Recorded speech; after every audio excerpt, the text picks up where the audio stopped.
What you think, man? I've been in the polyamory lifestyle. I can't even say lifestyle because it's not a lifestyle. It's a way of loving, not a way of living. I've been polyamorous for about 10 years now. Okay. And the mindset for me is mentally, I think I've been polyamorous longer than actually practicing it because I've always felt that this like monogamy just doesn't fit for me. Right. I don't understand why I have to only love one person or why I can only show affection for one person. Where is this written? Why do I have to go along with what the societal standard supposedly is? Right. And then the problem comes when you love somebody too much. When you let yourself love somebody too much, and they don't love you the same. It's not even matter whether they love you back or not. They can love you back, but it's still unhealthy to love somebody that much. Which I understand that ideology of that. Well, I can't have. I might as well. I've been there. I know that. But at the same time, you have to realize, what your culpability is in a relationship going, however it went. You start thinking about, well, damn, I did this. So, you can love somebody too much.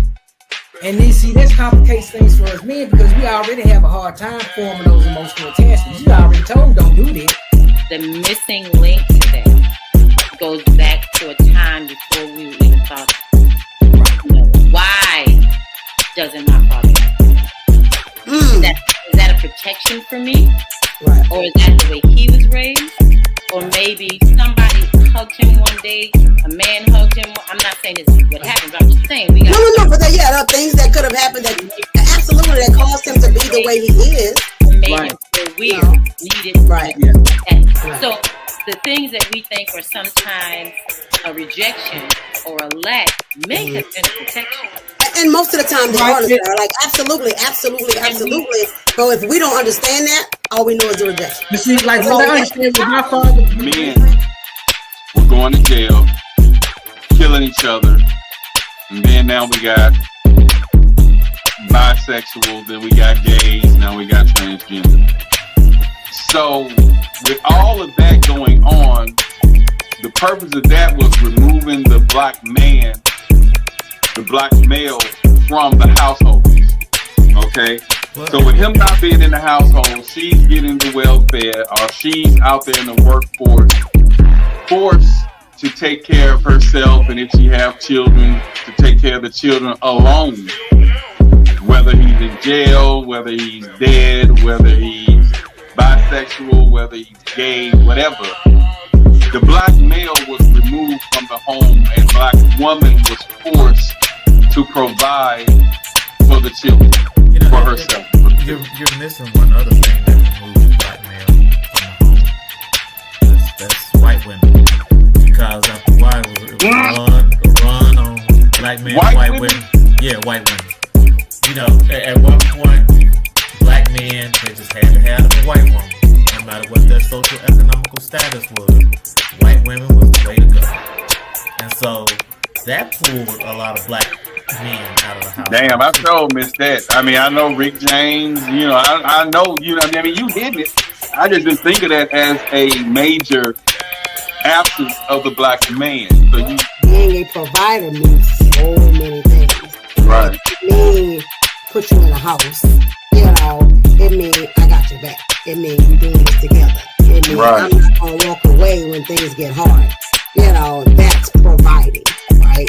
I'm gonna provide emotional protection so that you can, I'll be present for you when you don't feel like you can be there for yourself or whatever, so there's so much more definition to the thing, right? And even on the flip side, looking at,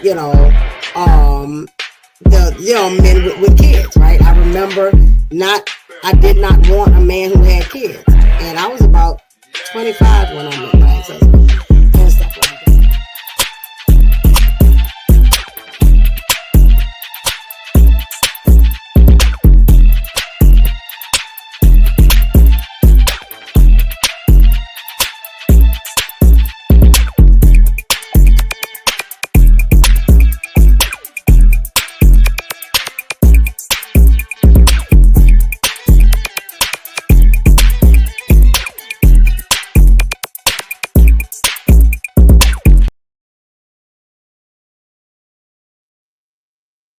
George, what's happening with you? Nothing much. How's everything going? You got it. You got it. Yeah. If you're not busy after the podcast, hit me up. Gotcha. If you're not tied up. All right, let's jump into this thing today. Another day, another blessing. Speak on it. Podcast 2K25. I'm gonna do a couple of trending topics, then we're gonna jump into the topic of the evening. Let's see, y'all already know, so we'll do this for you. Okay, trending topics. What was trending this week, over the weekend? Besides that plane crash, which we're not gonna dive too deep in, that was crazy. Right.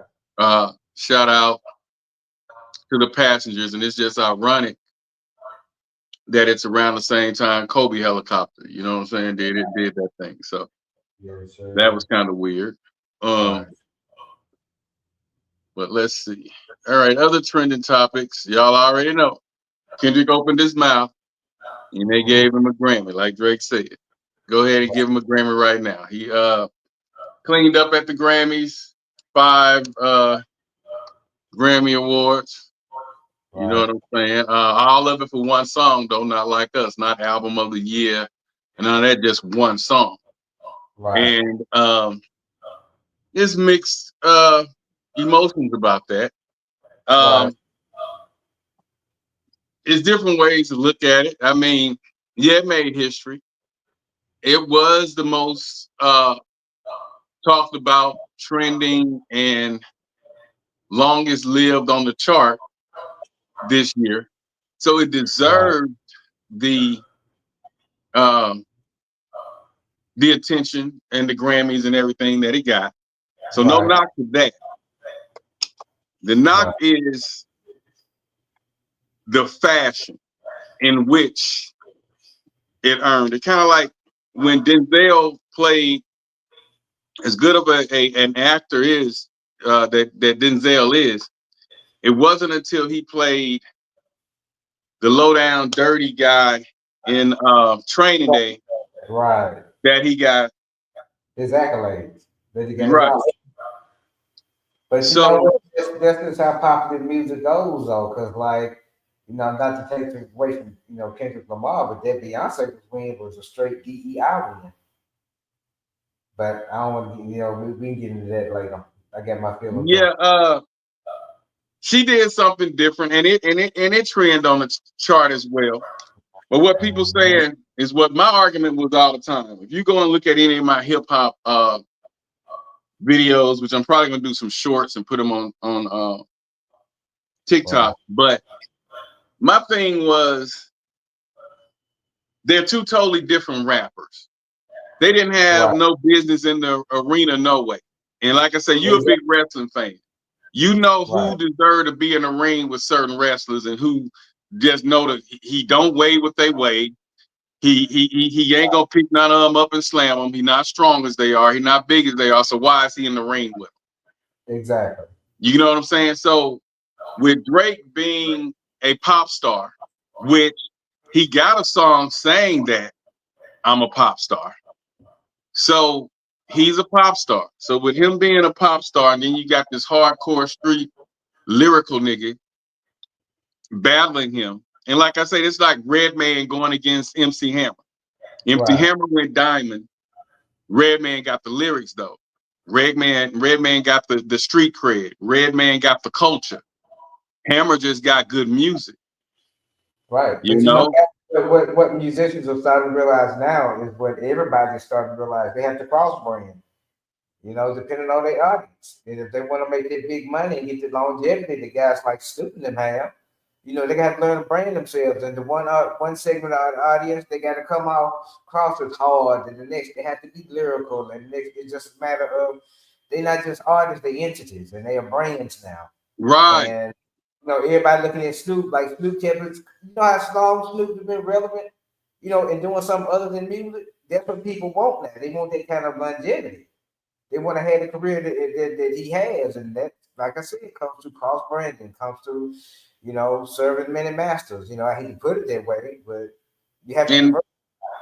and that's what people didn't understand, and especially Gen Z and early Y. What they don't understand is Drake's suing has nothing to do with losing those goddamn battles.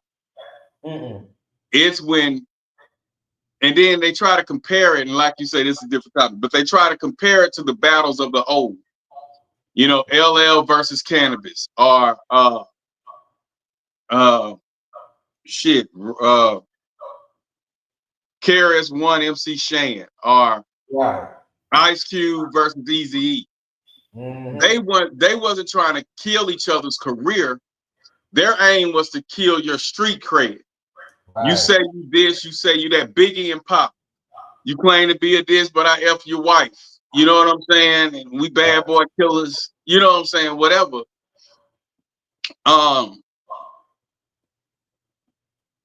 They wasn't trying to kill each other's career. Right. They just got in the ring, they boxed, they got a paid, payday, and they walked off the ring.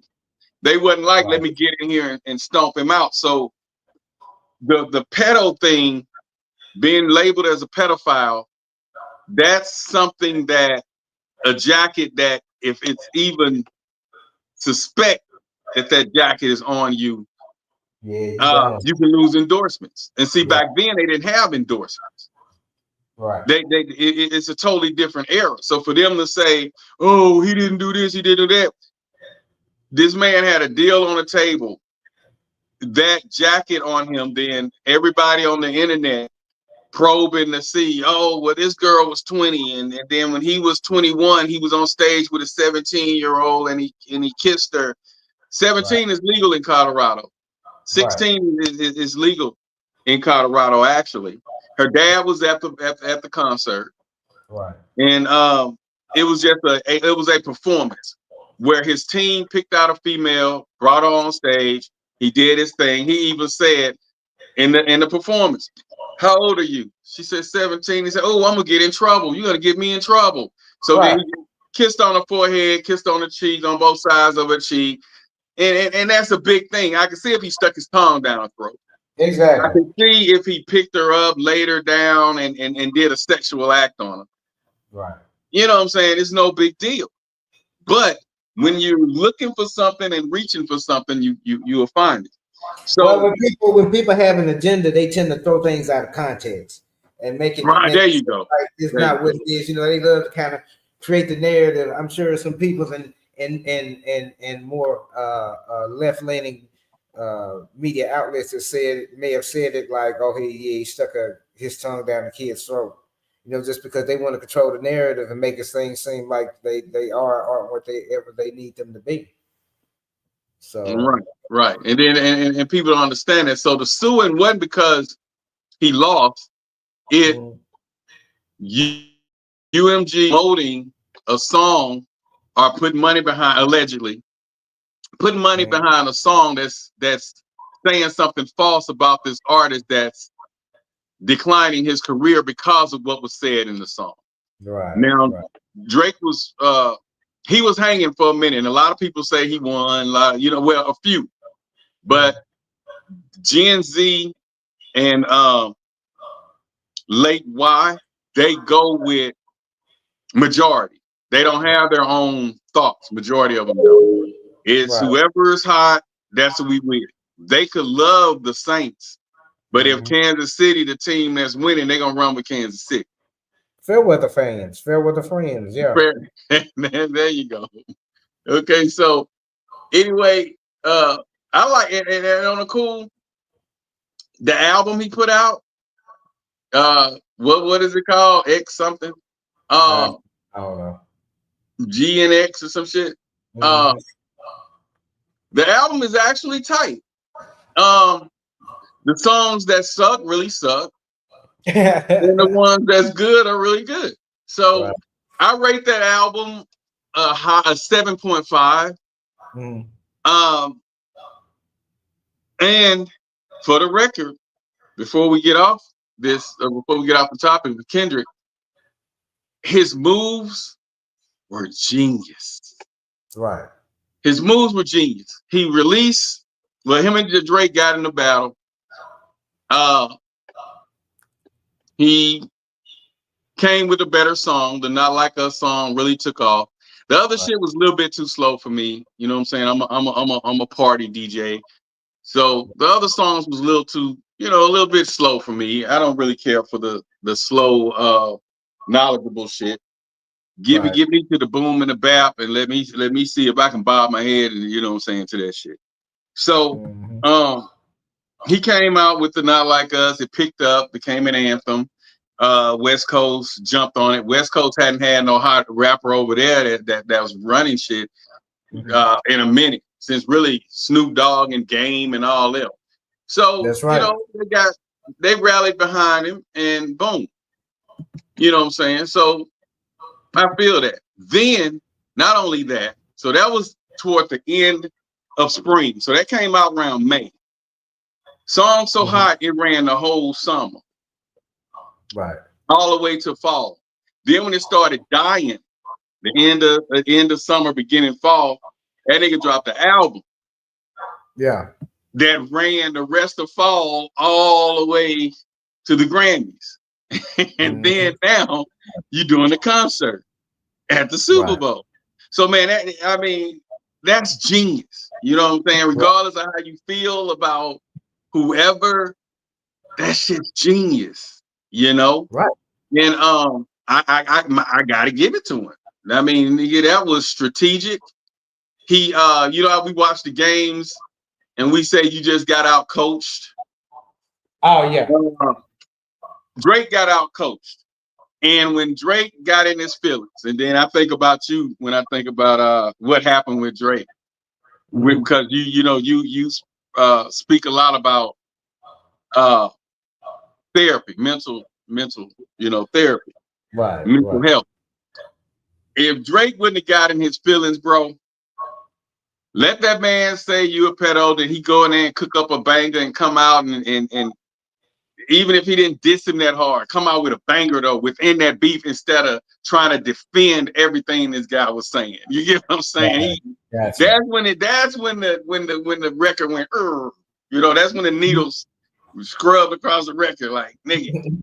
That's where he messed up at. Had he ignored what that guy said whatever he was gonna say on a banging beat, yeah, you called me a pedo, but I said you need to let that shit go. I did this, I did that, now take that to the store. Whatever.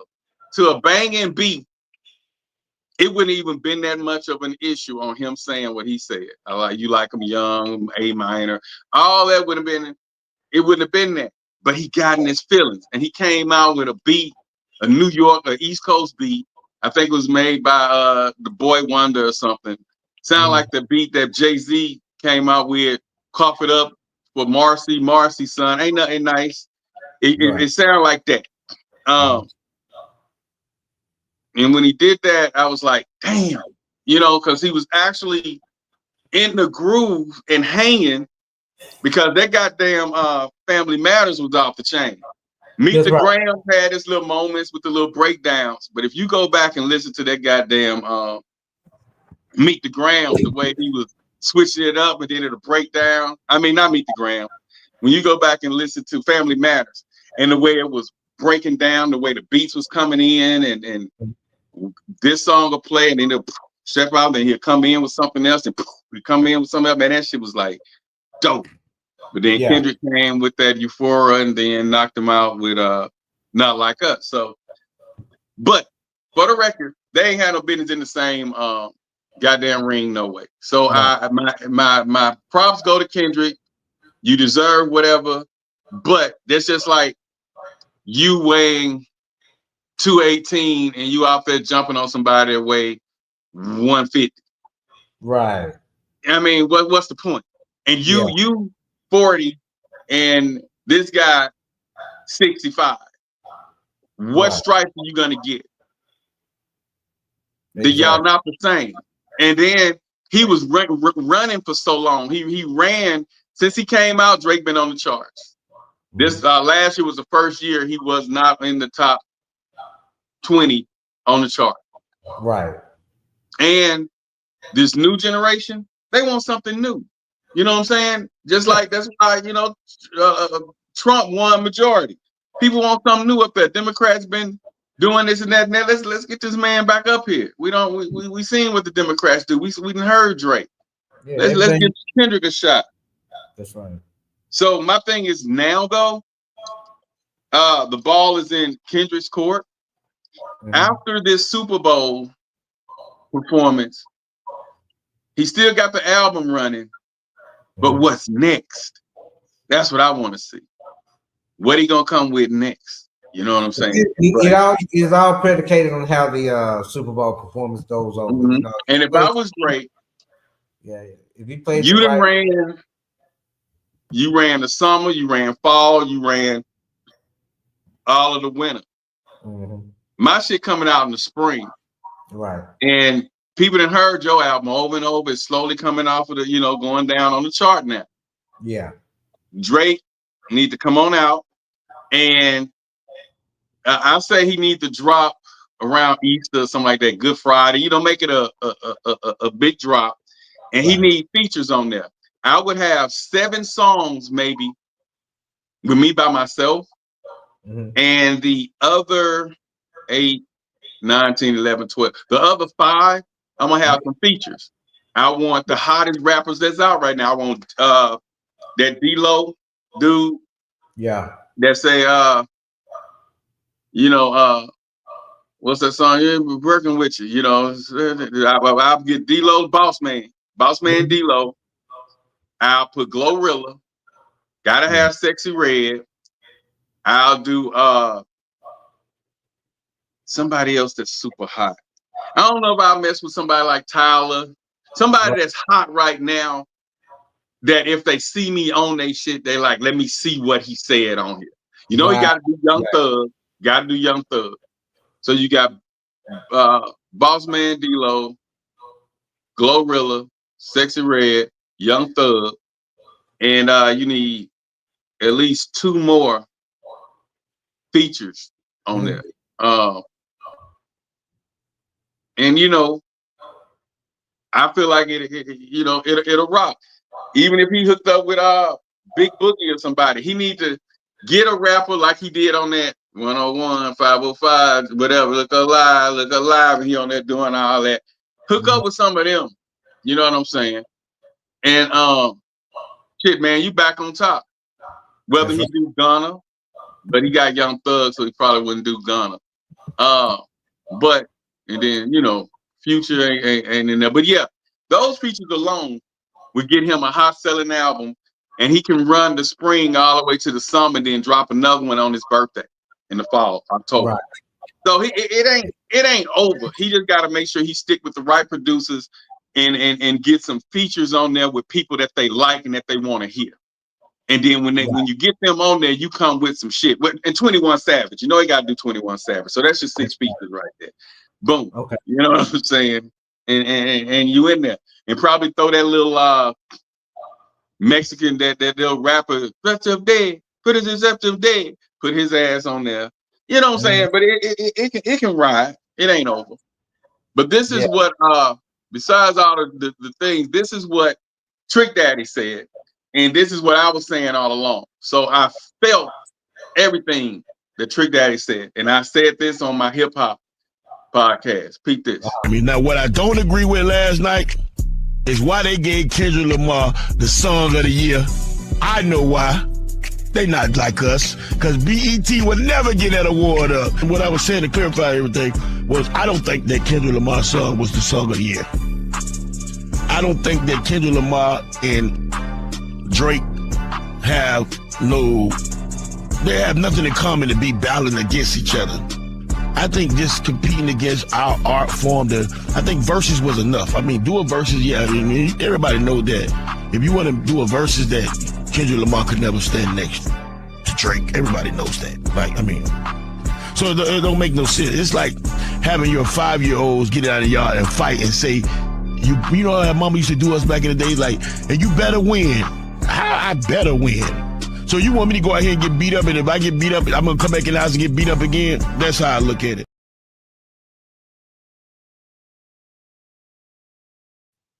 And that's what I was saying. So I feel that, and I just be wanting validation sometimes to make sure I'm not crazy, because that's exactly how I saw that. I'm like, nigga, they not even in the same category. Kendrick stands in a cipher and chop niggas up for a living. Drake don't do that. And then they don't understand what they don't understand what so-called ghostwriters are. If they're ghostwriters, Drake wouldn't put their name on the credits. Ghostwriters are people you didn't know wrote shit, just like Still Drake. Right, exactly. Jay-Z wrote that for him and Snoop. But we don't know it because it's not in the credits. That's right. And when you, being that I'm in hip hop, I've been a producer, I've been around top-notch real artists in the industry. I see them when they got their pen and pad out and they brainstorm and trying to put something together. And like Nikki say, sometimes they may be in a room together and they're saying something, and then you will say a verse that completes their verse. And they be like, shit, I'm gonna use that. It ain't no big deal. But then if you want them to get paid, you put their name on there as credits. Exactly. Just like Nas did with his daughter as executive producer. So she can get money off of the albums. I get residuals. You know what I'm saying? Drake even put people who stayed late with him in the studio that was engineers as writers on his album, so they can get writers credit. They can get part of the points. Right. So Kendrick has writers too. That people that help him out. Soundwave is one of them. Google Soundwave and put in songs written for Kendrick Lamar. Soundwave all over them first couple of albums, and he's on a couple of new stuff too. Right. But he made sure that he was the only rapper that's listed on his last album because it was such a big deal when they saying Drake got writers. Drake got writers. His writers scrapping their head. No. What a writer is, and I used to do this for a lot of the artists I work with. I'll be riding and I get a hook in my head that sound like something that they can use. Right. And then I'll be like, man, this for them. So then I call them up and I'll sing the hook over the phone. And they say, yeah, man, put the beat around that, because I was the producer. Put a beat around that hook, man, and I'll come over there and drop that tomorrow. Send it to me in my email, man. I'm gonna put some down, and hey, let's do it this weekend. And that's what we did. I did the whole hook, just like Quentin Miller. I did the hook. Right. I even in the background saying the hook while they saying it. I say it first in a lower pitch voice. They say it like me, and then we go in the studio and blend it together, and then boom, we got the hit. But they didn't say Black wrote the hook. You know what I'm saying? It was just like, this is my song. Exactly. But you know what I'm saying? So I understand how it works, but the people who not in there, Gen X and I mean Gen Z and all them that just looking for a reason to be negative and not understand I like who I like and I hate who I don't. They didn't get it. So, but that was that. And speaking of the Grammys, before we get off the Grammys, y'all already know this man says he don't like the spotlight, right? He hates the spotlight. Why this man show up at event? Over the shoulder! Beautiful. Right here on the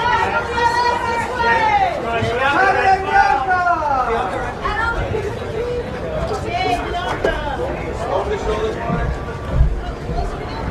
There you go. All the way over your shoulder. Turn around, small, please. For your arm.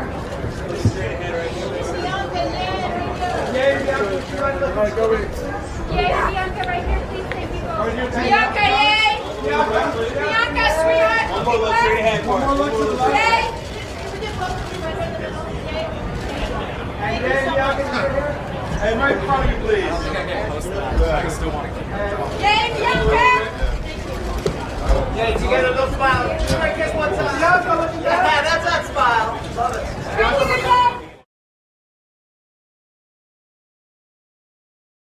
And he just lost his goddamn mind. No, I'm telling you something. He's smarter than what we give him credit for. Because okay, clear that shit up for me then, buddy. Right.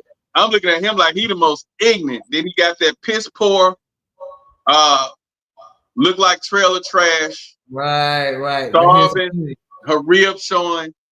Whenever somebody else start getting shine, he do something to keep his name out there. He do something to keep us talking. It might be this. Come on, man. He bipolar as hell, but at the same time, that don't mean he's stupid. So he bipolar as hell, but at the end of the day, he's still a genius. Yeah, exactly. He know how to keep himself relevant. He knew what he was did doing. That because it did take away from the Grammys because everybody looking at her naked, post skinny, ugly ass walking across the stage, man. Right. I'm like, dude. He knew the fix what Beyonce was in. He said, "Let me take the heat off there. Let me do a little something so folks will ride at the awards." It's all bullshit. Man, that was crazy as hell, man. When I seen that, that was stupid. But and speaking of the Super Bowl, okay, another trending topic. We got Lil Wayne back in the news. Okay. Lil Wayne saying he's not going to attend the Super Bowl. And that's what I was telling this other guy that was trying to be optimistic, that was talking to me. Even Lil Wayne congratulated him. And I said, that's what he's supposed to do. Mm-hmm. I said, what, he's supposed to walk around mad? I said, that's kind of like the president election.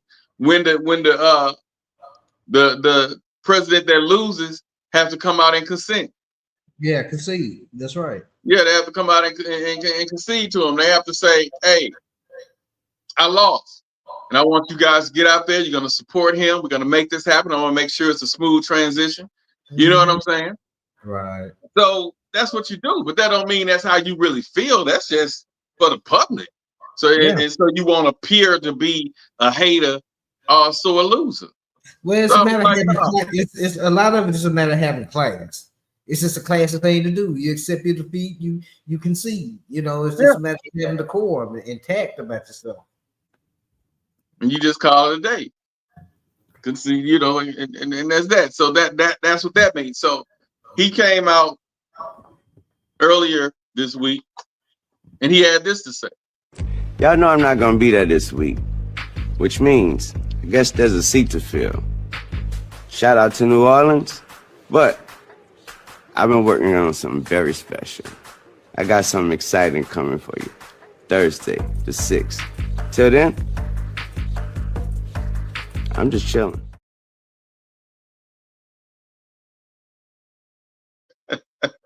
Yeah. So tomorrow, we looking to expect to see something from the Lil Wizzy. Now, he been on that dude, Cardan, whatever his name is, Carday. Mm-hmm. He been on a couple of his songs, and he tight. He on the Tyler, the Creator.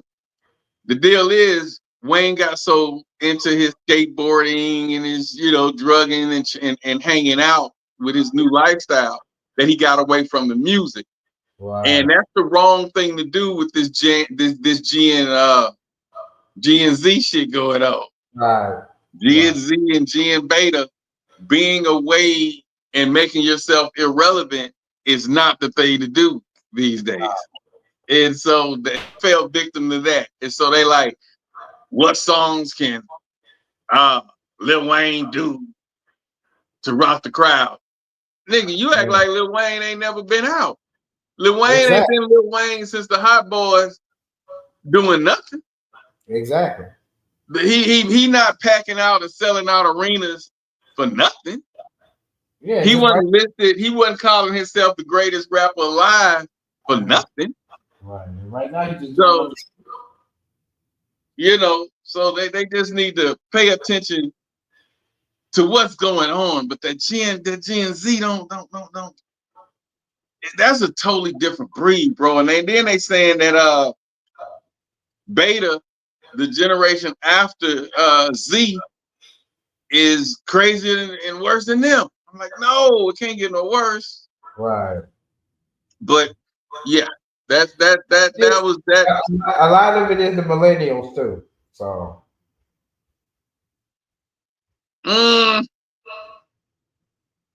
Okay. I mean, I can buy that. Yeah, it's some of them. It's more than probably what we think. Okay. See, I'm Gen X, so I'm all right. Now, speaking of Super Bowl, I know you into wrestling, but I don't know your take on Super Bowl. Mm-hmm. Who you got on this one? Who you think gonna pull it off? And then I'm gonna Playing. tell you what I think and why. This how far removed I am. I don't even know who's playing. Okay. So you got the Eagles that's been falling short for the last 3-4 years trying to get to the Super Bowl. Uh-huh. And then you have the Kansas City Chiefs that have won about 3 in a row. Right, I know that. Okay. So my take on the Super Bowl, though I would like to see the Eagles pull it off. You know what I'm saying? Black quarterback, Alabama, you know what I'm saying, doing his thing. Mm-hmm. But they're going to give it to Mahomes this last year. They're going to pull strings, and if you watch it or you wake up Monday morning, you're going to see the social media flood with cheating and refs and all that stuff. But they're going to let Mahomes win. He going to make history 4 in a row. That's their dynasty. And then that next year, if Mahomes make the Super Bowl, if they'll lose, and then we won't hear any more from Kansas City for a while. Okay. That's how I think that's what I think is going to happen. It's going to be a rigged up Super Bowl. And my thing is the problem I have with all of that. I don't really care if regular season is rigged, which a lot of them saying that NFL is becoming the new WWE, which I started thinking that about 4 years ago. But I don't respect it as much as I used to. Right.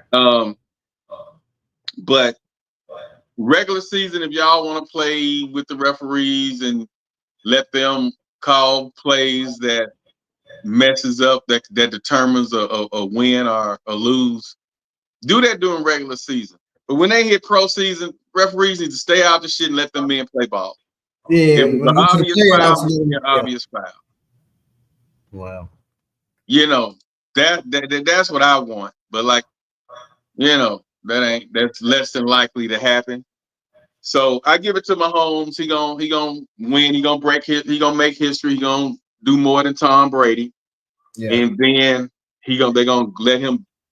Either they're gonna split the teams.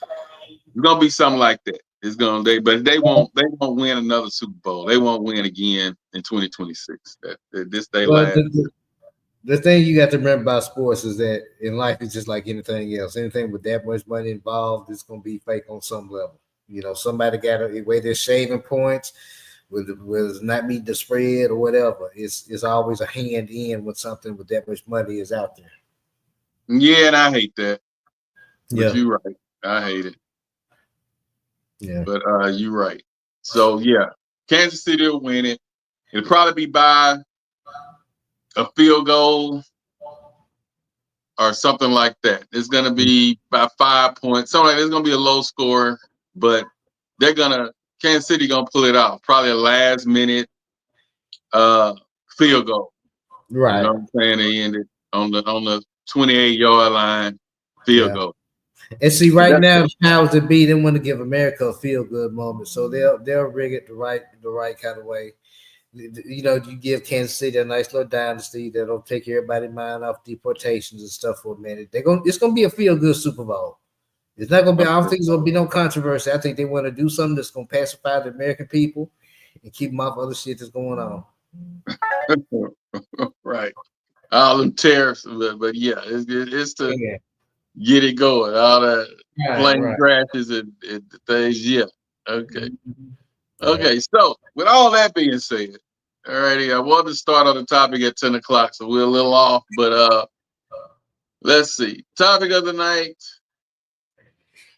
is: can men and women of the opposite sex whom just met just be friends?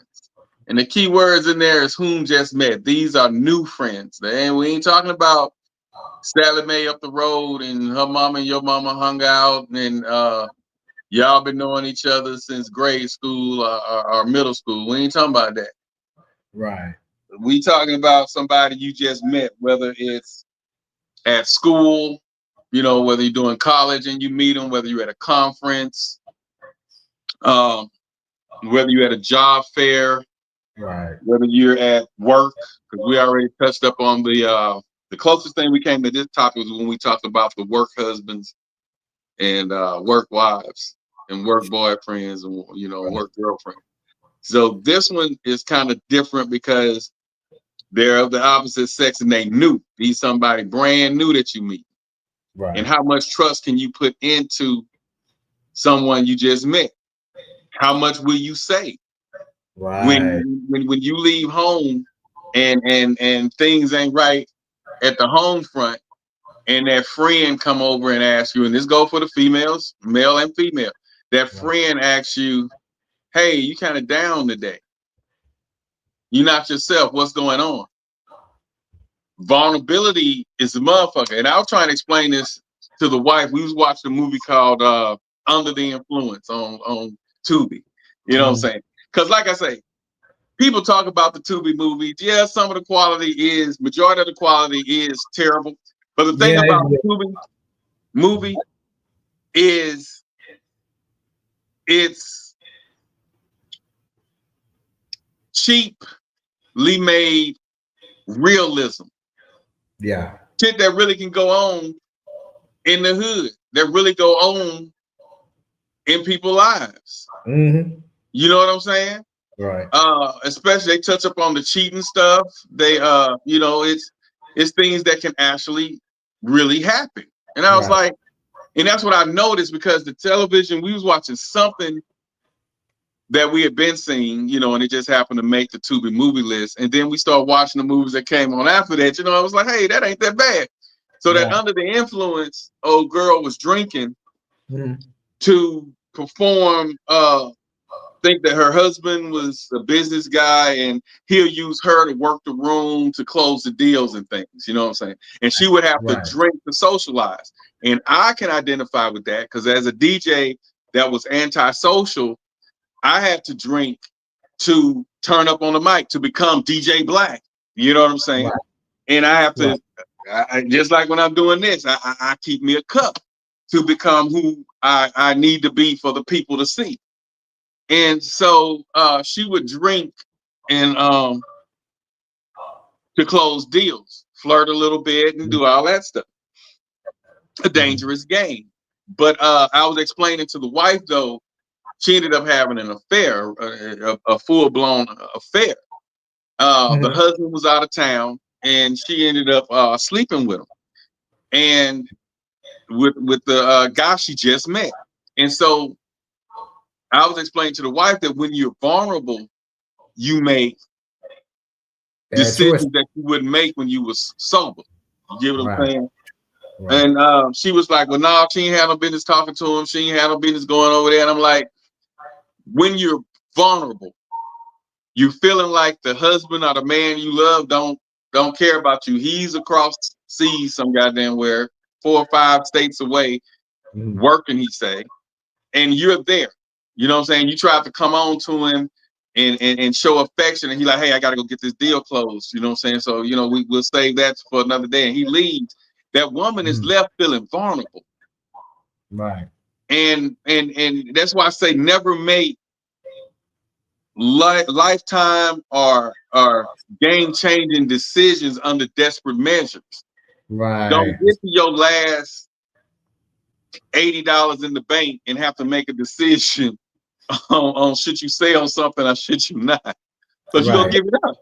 And then after you sold and you get your money back, and then you get a bonus at work, you hating you sold it. But you made a important to you decision under desperate measures. So when you're vulnerable like that, and I know, and I was telling them, I know guys who literally preyed on vulnerable women. Yeah, you can seek them out. You can tell by the body language. You can tell by you can tell by the kind of music they listen to.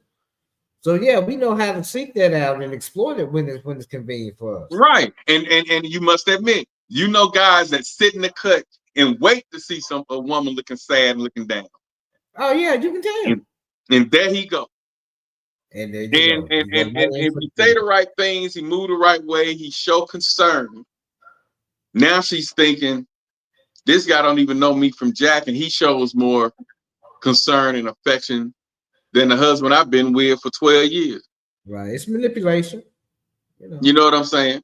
And but then once guys do that, they get what they want 2 or 3 times. The first time you ask them for anything, they got out of there. So women gotta also realize that just because a man so-called chase you, that don't mean he really want to catch you.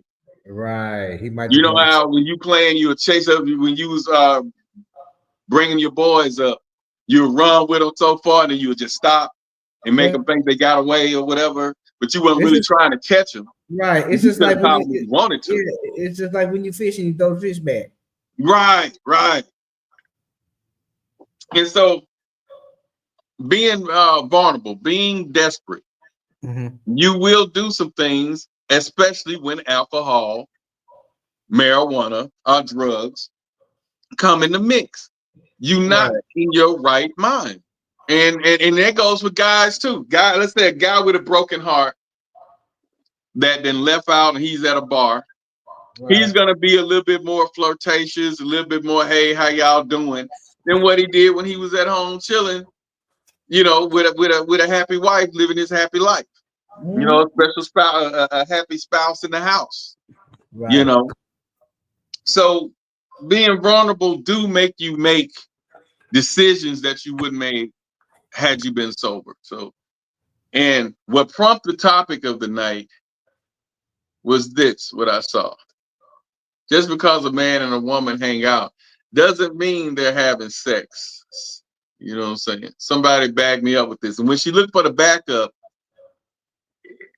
1 or 2 was saying, yeah, but majority was like the women that was coming and the men that was coming in that was in relationships, they didn't like that. So that made me think that issue had came up in the home once or twice before with these new friends. You get what I'm saying? And to break it down, men just don't go looking for females to just hang with. I ain't gonna say that. I've done different. I've looked for females and I've explicitly said no relationship, no friends with benefits, just hanging, just okay. Now, now that I think of it, I got a partner in Dallas. He has a friend girl that he hangs out with. Right. But she's attractive to him, and he wouldn't mind, but they just hang out. Right. You see what I'm saying? Now, you at the point in your life where you have knowledge of self, you learning how to love yourself more than what you did in the past. So you on a mission to be great. Right. Okay. So okay, the you now compared to, I'm gonna say the you before the heartbreak, before the heartache. If you hung out with a female, just like all my female friends that I had, college, and when I started promoting and DJing, they were eye candy, and they were eye candy because it was good for business. Right. And if I send you a list, oh yeah, they're eye candy. Right. Would I talk to them? No. And the only reason was because I knew their past. And in my head, I'm thinking, damn, if you wouldn't have slept with such and such, or if you wasn't no drunk in the club throwing up after every fucking party and everybody see that you were fucking drunk, we may have had a chance. Right. If you didn't screw all the DJs, the club owners, and the promoters in the goddamn club, we may have had a chance. That's right. So I'm cool with whom I choose to hang with on the female side, which I don't have any female friends like talking about now, and if I do, they were from high school, junior high, college. Right. We've been knowing each other at least 10 or more years. I'm not finna Right. hop up with no brand new, hey, this is my new hangout partner. We text all the time. We skinning and grinning. And I let the wife see some of the one or two, the joking text messages. You know, I just don't feel like a person in a relationship Right. needs to be being entertained by, you know what I'm saying, someone else. You know what I'm saying? Because of how we need therapy today. Right. So that man or that woman is going to eventually vent to somebody. And if that person that they're venting to is into manipulation, that's a situation. You see what I'm saying? I'm in a committed relationship now, and I got female friends, and while they are friends that I've had previously, I just talk to my friends because if they come with the manipulation because I'm venting them about my relationship, that means that they're not real for me in the first place. So it's on me to control whether someone tries to take advantage of my vulnerability or not.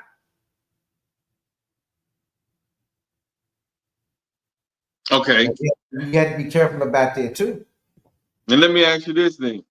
If your mate, your new committed relationship, he feels weird about one or two of your friends that you've been knowing for, I'm gonna say 6 months to a year. Right. And she say, well, I don't like the way she look at you. I don't like the text messages. She texts you a little too much. You kind of need to watch her. You sure y'all never dated? And are you sure she don't want you? And if you catching those vibes, I already put that out on the front end. I already let her know this my friend. Yeah, we dated. Yeah, we cool. This my other friend. I've already done all this, so ain't nothing left for us to discuss. I'm being transparent on the front end. Ain't no well if now. Okay, now what if she say, well, I don't like you hanging with her? All right, then we gonna talk about it. I'm gonna make a decision for me. Okay. But like I say, I always say transparency is the best because I'm very transparent myself. So I get what you're saying. And that's good that you're open like that because you don't want you don't want no surprises. And here's the thing: everything about me is public knowledge anyway. So I can't. I'm not trying to. At my age and what I've been through with a divorce and engagement, it's like why waste time in a relationship being full of shit? Just be transparent. That's where a lot of people run into troubles and why their stuff don't work out because you standing not, you standing not honest and transparent, and it'll solve a lot of problems. So on the front end, I'm just open about everything. Yeah, that's my friend. No, we didn't ever do nothing. All right, be cool. Next, yeah, that's my friend. Yeah, we best friends. Just go down the line. If you need to mark somebody off your roster because they don't like it, then do that. But shit, keep it moving. Right. Okay. Tap the loose ends. Hell. Yeah. That's where you got the problem. You get them loose ends. Yeah, that's what I told mine when we first met. I was like, I got a few loose ends. When that question comes with what we doing, man, I got a few loose ends I got to clip. But you there. But let me clip these loose ends, because at that time I'm still making sure and I'm deciding, like you say, what's best for me. Should I clip this loose end? Should I keep this loose end? What benefit? And then if there's really no benefit in keeping the loose ends around, why not cut? So and that's what I did. I tried to buy my loose ends for this one. It was like, I can't. I try to keep my stuff simple. That's real, and like I say, I'm just glad to hear that because I didn't know that. I'm glad to hear that that you went on and embracing love again. You know what I'm saying? It's not the end of the world. You just should know how to move with it now. Well, not to. As soon as you jump in the ring, you know what I'm saying, throw in the towel. You know what I'm saying? To kind of watch the fight now. Well, y'all know I've been married before. I've been engaged before. I know how to move, so I'm good. Yeah, so you just keep bobbing and weaving. Yeah. You're gonna be all right.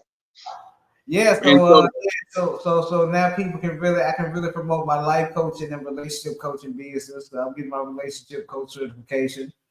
That's something we're gonna add to my business, metammc.com for life coaching. So I gotta get the plug in there. and on that note too, uh, every now and then, this platform is for you to do your thing.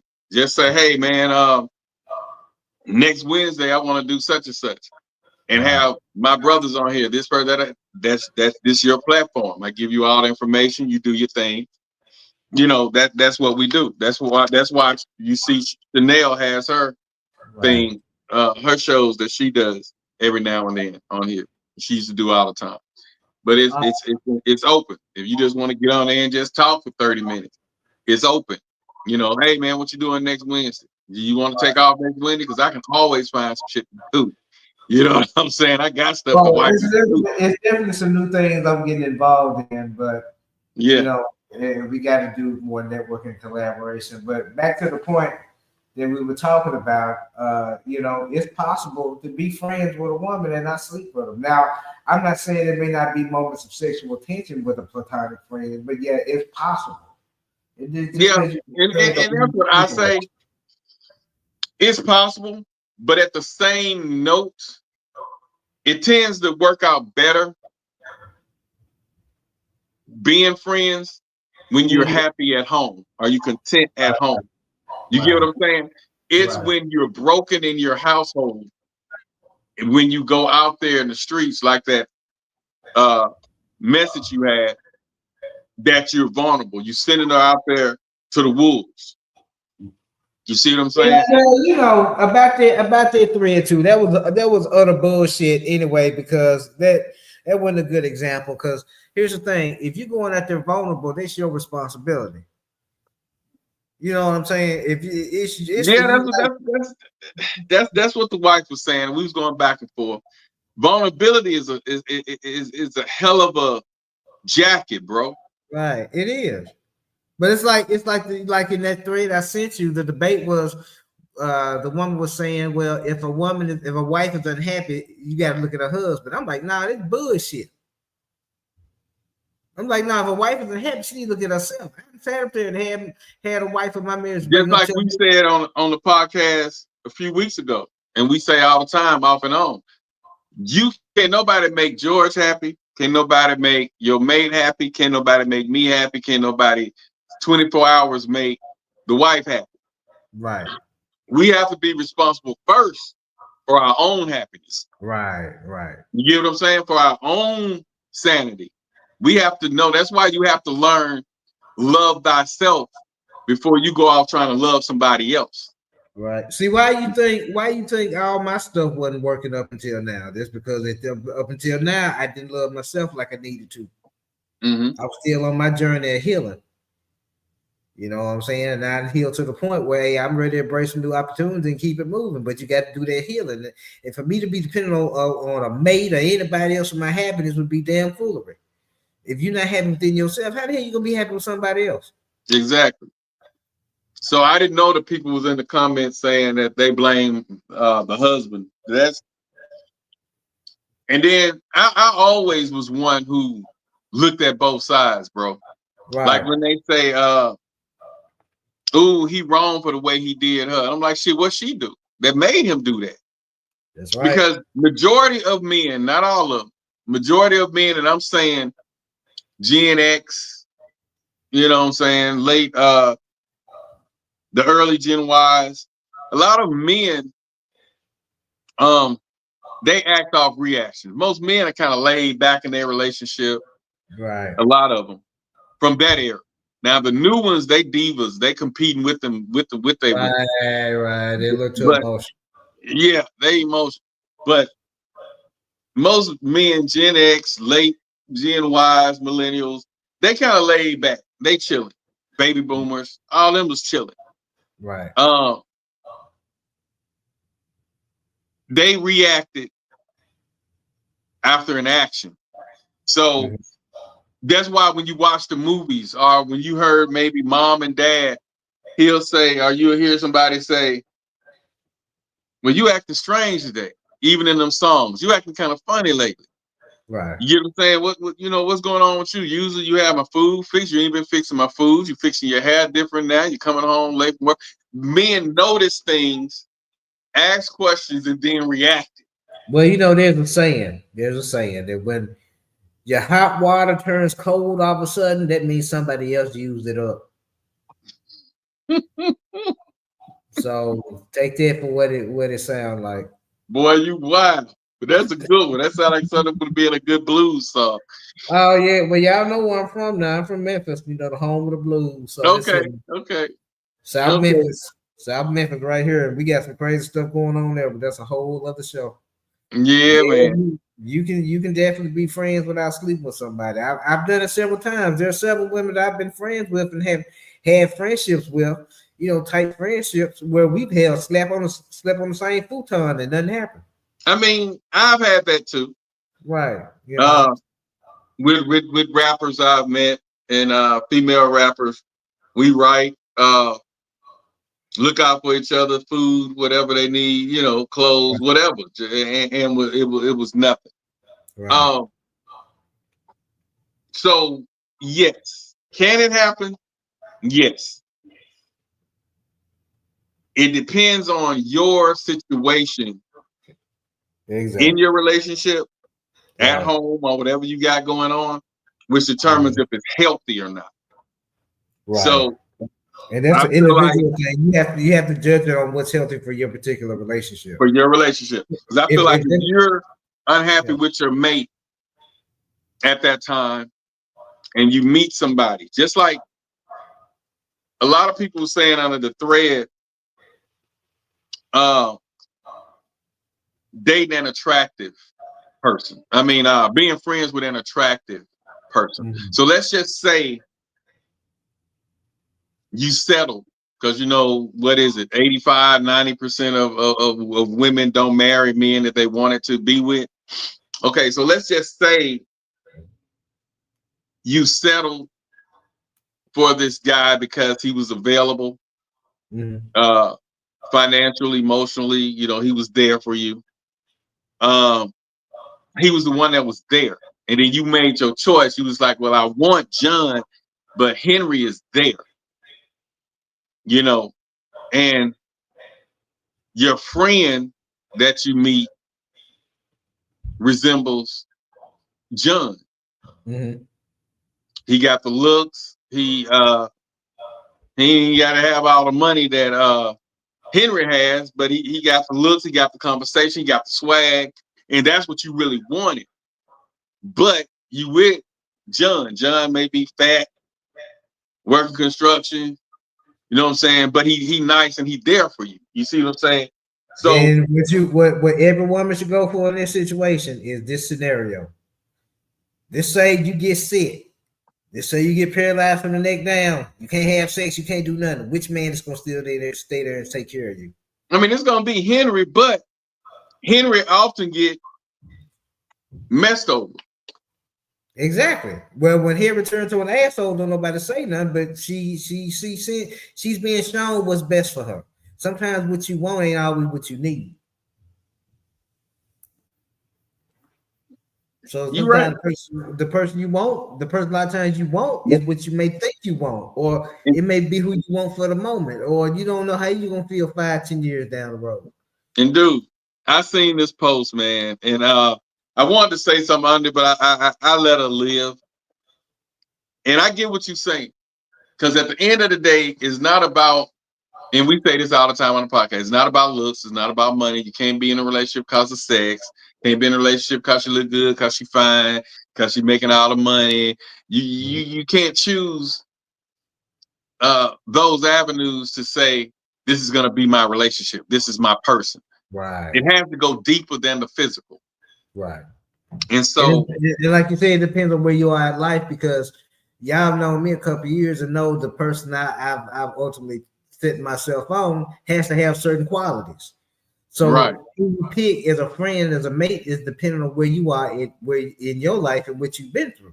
So you can't just say, well, I'm with somebody, I'm a settle. No, you can't do it like that. That's how you end up. But a lot of them do. They want, you know what? I'm tired of running behind Snoop.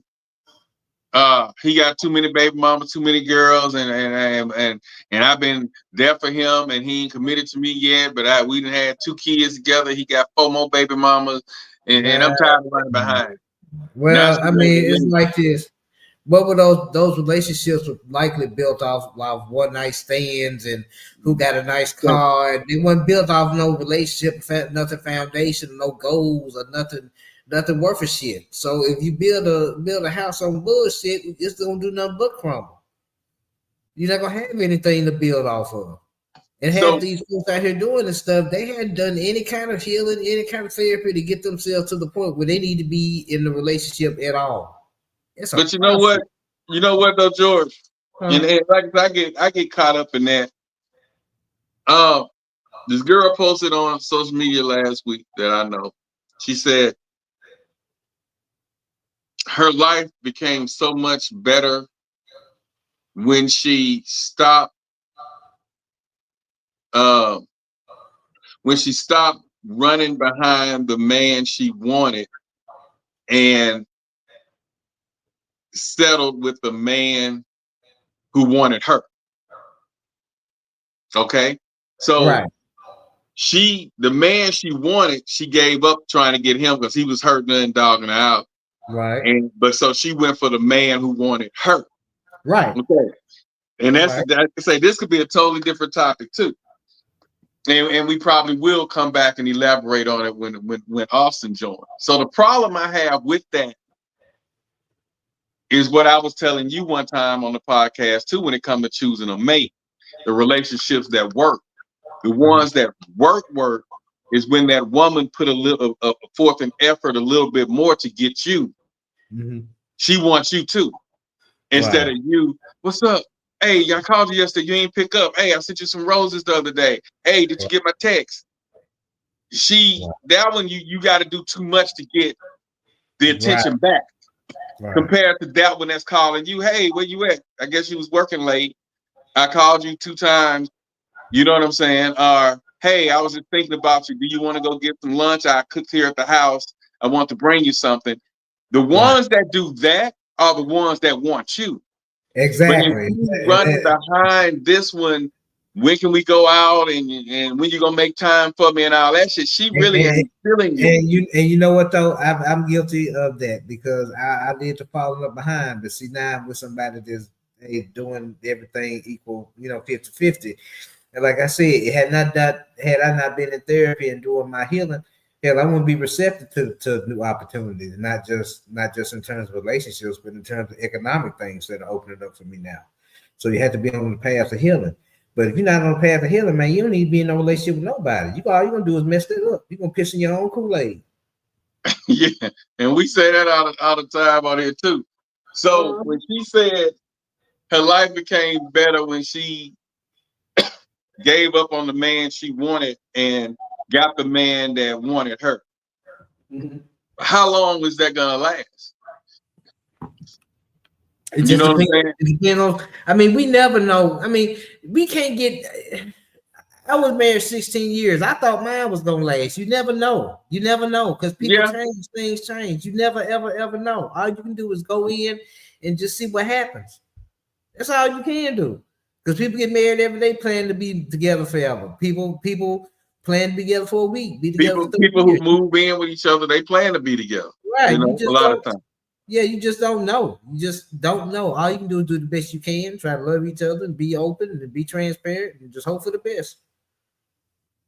Yeah. Don't worry about you're in a relationship, man. Stop worrying about the years. Stop worrying about the passage of time when you're in a relationship. Stop worrying about having them moments, them experiences. The time and stuff, it'll drain you. If you start looking at your relationship like it's been 5 years, that's cool to look at, but look at it as, we had this holiday. Look at it like experience instead of just, time on the clock. That's what a lot of people mess up at. That 7-year thing when you get married, that's real. That 7-year itch. Hell yeah, dude. That's do you know how many people crumble in that 7th year? It never fails. If you go and talk to any married couple that's past 8 years, they're gonna tell you year 6 and year 7 was hell. They was year Hell. 6, they was tired. Year 7, they be ready to leave. And They it ready to start go. really at year 5, Yeah. you know, but you say, hey, we supposed to be together. So you block it out in year 5, but then it don't get no better year 6. And by year 7th, you like, shit, I'm fed up. You ain't changed yet. We still doing this. You still getting upset about that. We still in the same boat. Then it's a problem. Yeah, So, I'm getting ready. You know, I'm gonna have to deal with this 7-year stuff again. But that's true. When you married, that 7th year, it's gonna start year 5, might start year 6, but year 7, it kicks in real. It kicks you in your ass. yeah, that shit real. That shit real. If you don't know, you better ask somebody. That shit real. When you got real. both of us telling you. And that's why. And it's different when you married as opposed to living together. Yeah, and I say that all the time. Marriage and stuff, because people don't understand marriage is different than living together. You can live together for 30 years, but when you actually marry, it's different. It's different. And if you a man like you are, George, and I am like the new George, and like you said in the intro, we already trained and told not to be falling for the women and giving our hearts in there like that. So when you do make your mind up, when you know what you're doing, and you do give in like that, throw your heart at it, put your heart on the floor to get stepped on if they want to stomp it. Yeah. When you do that, you see things different. Because and like right now, you're dating. The bar has been up for a minute, and you slowly, because you're protecting your heart, because you don't like that heartbreak, like I don't, and I did, you know. So it's gonna be hard not to just throw in the towel, especially if in the beginning they're everybody. But the way you're conditioned now, I feel like just because right now she's, you know, it's everything you want. On the same note, the you that came from that past, watching every move. Yeah. You know what I'm saying? Hey, you know, I know as nice as you look, that is some guys in your DM, or there's some guys you had certain affairs with. I know this. Not that I really want to know, but I know this. So long as we keep everything on the up and transparent, I'm good. But it's that one secret, that one I didn't think it was a problem. I didn't think you needed to know, that can, you know what I'm saying, blow everything up. mess up a lot. I've been saying my thing is loyalty, honesty, and respect. You know, and that to me that comes before love. You know, that, I mean, love will come and go. If you got the love on top of this, that's fine. But it goes for any relationship. Even my friends, you got to show me some loyalty, some honesty, and some respect, because I give it. So I expect that, because I learned to expect it of myself. And it just belabors the point of the topic of the show. You know, if you happy with yourself, you're not gonna have problems with boundaries so much, because you be able to set your own boundaries. You have to worry, you know, you can be a friend with a female and not feel like you gotta go and, you know, sleep with them, or it can be cool. But you gotta work on yourself first. And that's the key. So that's really the key to the whole thing. Working on yourself, knowing yourself, loving yourself. Because I know a lot of people hit me up for what my ideas on what I think about their relationship, what I think the mate doing, you know. So I want to do a quick TikTok short on women and men. You need to stop ignoring those red flags. You're getting red flags for a reason, but they want to paint that red flag green or blue. So bad.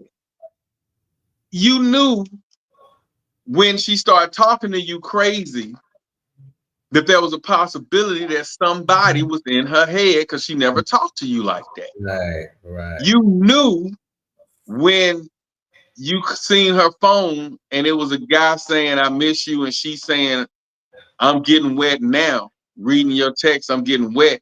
you know right then that they done messed around and that she ain't for you. Are they about to if they haven't? Stop ignoring the signs. So you want to fuss, fight, argue, knowing it's not there. She's not feeling you like she once did. And as men, it hurts. Right. Because it's the ego stroke. It's an ego stroke. Really, that's what it is. It's ego, but even in this relationship you're in now, George, we're quick to be, especially when both agree to be transparent. We get comfortable, we get content real quick. Mm-hmm. Oh, I'm just gonna go over here with Sheila to the art gallery. Okay, yeah, here you go, a little money. Go get you. You see something you like, get it. You know what I'm saying? Get something to eat. We good because we agreed that it's transparent, and men are more open with every situation than a lot of women. Right. So men move different with their friends than women move with their friends. We can sit at a table, me, you, Austin, a couple of guys from where you're from that do your podcast, and we'll swallow, spit, and talk shit all day. Yeah. But at the end of the day, if one of us say something out of line, the other one is quick to say, "Hey, man, that ain't, I ain't like, that ain't where we're going with that. I'm just saying this and that, and that, and that, and that." Right. I love my wife, but da-da. But a lot of women sometimes tend to push the envelope a little bit. And they entertain what the single friend or the best friend, the family, whatever, a little bit more than others. And I've seen this at the tables. I'm like, okay, this woman here is in a committed relationship. This one here is in a relationship. That one's single. This one a hoe. That one a hoe. But here's the thing: you gotta weed the three hoes. Yeah, you gotta weed them hoes out when you get in a committed relationship. I'm sorry, you can't have them weeds in your garden until you gonna grow it down. The three hoes always speaking down on the married women. I ain't got to answer nobody. I go home. I'm my own person. You mad? Once you make that transition in married life, you need to stop hanging around single friends. They will get you in trouble and fuck your shit up. If you're a married person, you need married friends. If you're a single person, you need to hang around people that's living a life that you're trying to aspire to. Now, if you're a married woman, you're trying to be committed, it's okay if you want to get together every couple of months and then go have a mimosa or something. But as far as talking to them on a regular, you need to keep them the hell out your business, because what do they know about a husband and they ain't married? It's like have somebody without kids trying to tell you about labor pain. Right. You know what I'm saying? So, you got to look at it that way. You got to keep the wrong people out your business. And a lot of times as guys, you know that the old George, and we're going to say 25-year-old George, 26-year-old George. And like I told you with me, I ain't want nothing but lookers on my team. When we step in the building, I want to see guys' heads rolling like, damn. Or when they see me walking with my girl, how that nigga get that bitch? Mm-hmm. You know what I'm saying? And then they feel in some type of way because your woman stand out or your crew stand out. Every time I see him, when I used to come home from college, my dad said I had a different woman every time I came home from college. And he was like, man, how you getting all these women? Because he married the moms, but he noticed it when I step in, man, my women were bad. And he like, man, how you? And then we was walking outside. I was getting ready to leave to go back to college. And one of the females came and picked me up in a Jeep. Mm-hmm. And he walked me outside. He said, man, I don't know how you do it. Man, how you getting all these women that you get? So I'm going to make sure that I have something nice on my arm or something nice that I'm affiliated with. So I didn't pick,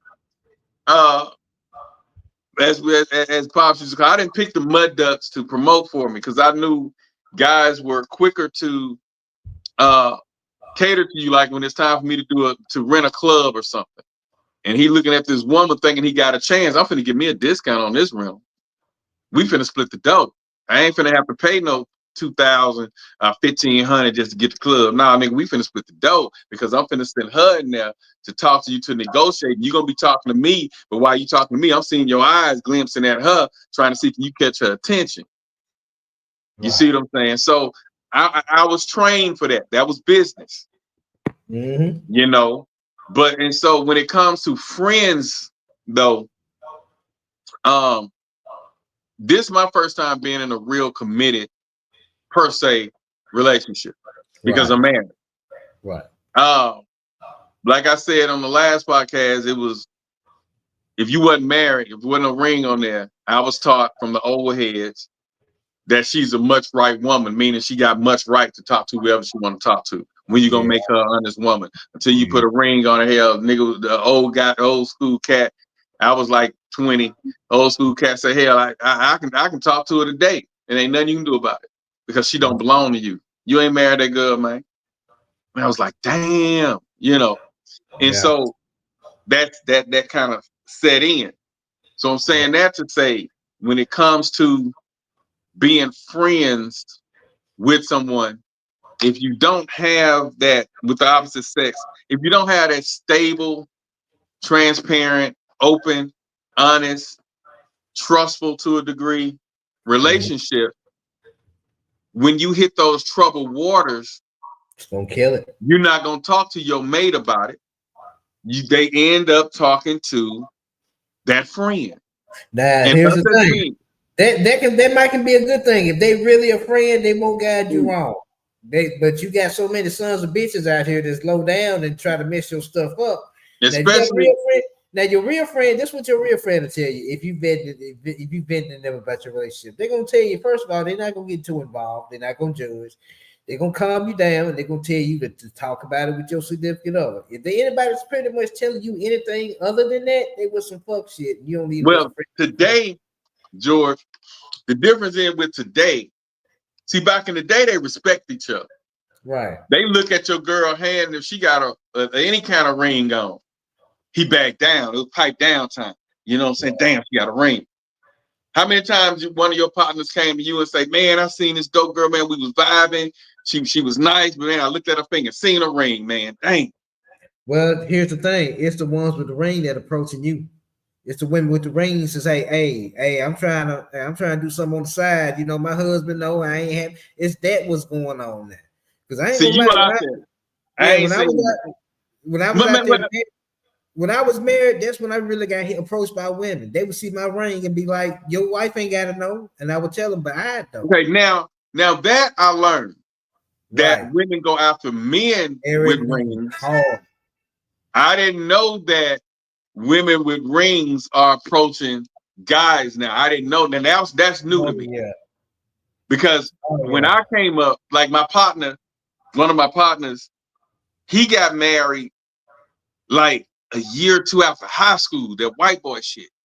And I was like, dude, but they was high school sweethearts. They got married, had a child. You know, she got pregnant while they was in school. They married and, you know, ran off. Right. I say, dude, why you married so young? You know, you 19, you know, 20, you in the prime of your life. Why you get married? I say, ain't no women gonna talk to you now. You stuck. He said, man, let me tell you something. He said, you'll be amazed. I said, what you mean? He said, this ring right here put you in a whole different category. It's like a fucking magnet. I'm telling you, when I was married, you know what? That's what he said. It's like a magnet. He took me to the club with him, and he said, watch this. He went to the bar, and he posted up at the bar, and he held his drink always in his hand with his ring on. And he just simply drank. He act like he ordering stuff. He talking stuff. You know, he get the wings, and he steady holding. Only put his drink in this hand. He ate with the right hand. And he just talking. You know what I'm saying? And while he was doing that, women would come back. We sat at the bar and ate. They'll lean by him and order their drink. Look at him. Hey, you know, hey, handsome, you looking nice. And I'm like, don't they see his ring? They don't care. They don't care. Man, I've been told so much shit. I'm telling you, when I had my wedding ring on, man, she ain't got to know. Come on. They don't care. And me and Ben ain't caring. You know, people don't respect those vows and respect their ring anymore. You know, they just don't. Yeah. And so that's They why I go was into saying, it thinking back. You know, that's why I was saying with the friend thing today, new friends. uh-huh. And like it depends, but we know that if you keeping it a buck, if you keeping it 1,000, like you and I said one time when Austin was trying to say you supposed to love that mate 24/7, 8 days a week. I'm like, yeah, you love them, but it's gonna be times you want to pick up a brick and knock them upside you know what I'm saying, knock them upside the head. It's gonna be times when you don't want to be nowhere near them. And you can at that point you could care less what happened to them. You care less if they come back home or not. You glad they gone. Right. You see what I'm saying? Damn, I'm glad she gone. Shit. You know what I'm saying? Peace of mind. You play your music, you do whatever you do. Right. So with that being said, you have to still have that solid foundation at home or within your relationship. Because when you're going through things and you don't have nobody to talk to, that person that you with every day, whether it's at work, whether it's at meetings that y'all texting and calling each other on friendly basis. Hey, put your TV on such and such. They just gave Kendrick this. Or hey, did you see this movie on Tubi? Hey, I'm gonna holler at you tomorrow at work. I need to show you something. You get what I'm saying? And they act like brothers and sisters or whatever, but they new people. Right. If you mess up, which we know, like we say, you can't keep no woman happy. She has to be happy with herself. Right. Let's just say something go down, whether it's financial, whether it's something she don't understand, she's seen in your phone, or she heard you on the phone, whatever, but y'all in a situation. And she goes back, needs somebody to talk to. She tell this dude, your business, y'all business. Mm-hmm. Then it's gonna turn into her telling him more stuff. Or vice versa, him telling more stuff. So, like, and no relationship is perfect. Nah, No but you know, I see relationship. what you're saying now. I see what you're saying now. About So let me say this: when you get into a serious relationship, certain friendships need to be cut off. Just period. Yeah, Fucking especially same. the new ones. And majority of guys that friend, that friend new women, Mm-hmm. he's interested in her in some type of way, but he didn't peep her enough to know either she got her relationship going or he's being that friend to see can he fit in.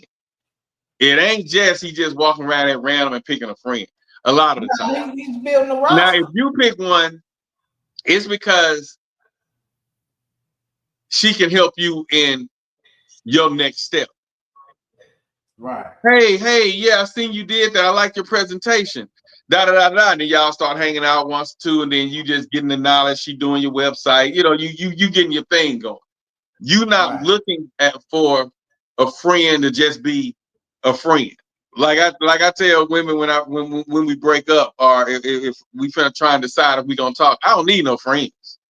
Right. You know what I'm saying? I got enough friends. I got friends that they want stuff. They want to borrow shit. I got enough friends. I ain't looking for no friend. Either we gonna date, we gonna have sex. We gonna know we got a sexual relationship. But as far as you being a friend, coming over here looking at TV, helping me fold clothes, I don't need that. Yeah, well, that ended for me because I did have a lot of friendships like that with women, but that pretty much ended once I kind of got into my relationship now. So I actually cut people off. I was actually like, look, we can't be friends anymore just because our friendship. I don't want to jeopardize what I got going now because our friendship, and it really ain't benefiting me no damn way. So bye. Yeah, and a lot of times they friend zone you. Yeah. A lot of guys I know that's trying to be friends with females, they're only friends because she friend zoned them. And so he's waiting on that chance to get in there for you to slip. You know that famous line, hey, if you ever get caught slipping, you know what I'm saying, hit me up. You know what I'm saying? If he get caught slipping, you know what I'm saying, hit me up. He got him a good girl. If I had you, blah, blah, blah. And don't think. I used to plant them seeds. I was that dude. That's how I know the game so well. Yeah. And don't think that when y'all get into it, that she don't think about that shit. Of course. This nigga in here acting a fool. This nigga in here putting me through this hell with his baby mama. Don't he know who I could have? And I'm sitting here taking this bullshit. Right. But just like I was planting them seeds, when it came time to pull that harvest, I wasn't quick to do that. I'm like, shit, you need to work that shit out with your man. I was just really fucking with you to get what I was getting. But you need to work that out with your man. Right. You get what I'm saying? Just because I chase you don't mean I'm trying to catch you. Yeah, exactly. You know, and that's why I stopped selling dreams. Like I said on the previous podcast, I stopped selling them dreams because women would kill you today. A man would kill you today. You can't be playing with these people's hearts like they did 15, 20 years ago. These new people would kill you. And even a 45-year-old would kill you for playing with her feelings now. Because she'd have been took through a different run by different cats. Right. You know what I'm saying? It's just not wise to do. No, it's not. These days. And so, new friends, I don't care for the new friends. But I'm not gonna do it like you say out of respect to the wife, because women don't respect. Let's just say you got a friend girl that you just met, y'all cool, and you start trying to bring her around your new person. And she may have had something to drink, something to smoke, pop a pill, whatever. She may be going through some hell that day. She'll give you a certain look. If she see you and that girl having fun and she see how nice you treat her, you'll catch her looking at you a certain way, and your mate, your person, will catch that look too. Been there, done shit. Yeah. Been there, done it. They'll look at you like, damn, that could be me. In their head. And I'm talking about, and this in the middle of y'all bowling, playing pity pat, spade, drinking, and then while she looking at them cards, she just look at you like. Then your girl look like, why the fuck she looking at you like? But she's sitting there thinking like, I'm single. This nigga be around me 24/7. I didn't see him like that. But this woman here act like she love his dirty draws. And so that's when that friend zone shit, you know what I'm saying? That y'all, you got put in the friend zone with the other one, and she didn't see you like that. Now she's seeing the other one reaping the benefits for being with you. Now it's a problem. So I just choose to stay away from it, because a lot of times those friends these days, like you said, these days those friendships could have an agenda attached to it. Right. I want to hit, but she always talking about her goddamn husband. I want to get to know her, but she's not paying me no mind. So if I can get in that friend zone where she's comfortable to talk to me and tell me some of the things that she shouldn't be talking to me about, like her finances, or when she's on a period, when they get comfortable enough to talk about, oh, I'm cramping, they comfortable. Yeah. You know what I'm saying? So it just depends. And like you say, we have some snake out here today. But peep this video before we get out. Male friends are negative. And when you have a situation to where a woman who's feminine or submissive or a regular, genuine woman, a lot of the times they're open to leadership. I'm a leader, and then you have another leader. So he giving you his perspective on his program and how he do things. It may not be for a relationship, but I'm giving you mine. So you going in two different directions. Too many people in your girl's ear at the same time is going to confuse her. And that confusion is going to manifest itself in her behavior. And it's going to become a problem in your relationship. It may not even be that the guy want to smash your girl, but just his way of doing things, his doctrine. She may respect him, and, you know, he may be an influence on her. So she's going his way while also trying to go your way. Without her even knowing, she's going on a path, or she's traveling in a direction that don't align with yours.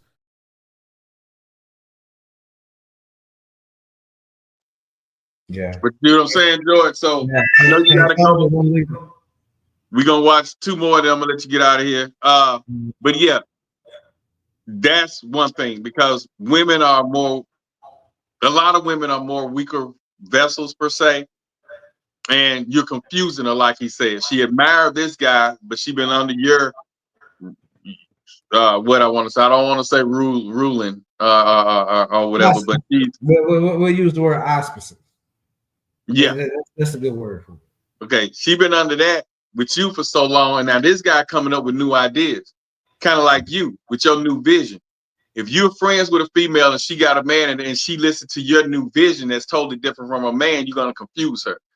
Right. And she's gonna start telling him some of your ideas. Right. You know what I'm saying? She's gonna start speaking your language to him. Exactly. You know what I'm saying? And this is what a woman say about it. A man can just be friends with an attractive woman. Is it possible? Yes. Is it likely? No. That's all I'm going to say.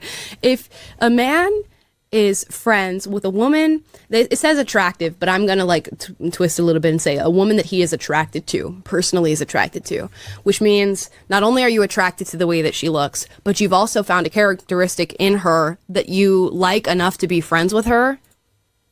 What's the third step on that, on that graph there? It's not a good thing for a relationship if your relationship goals are monogamy.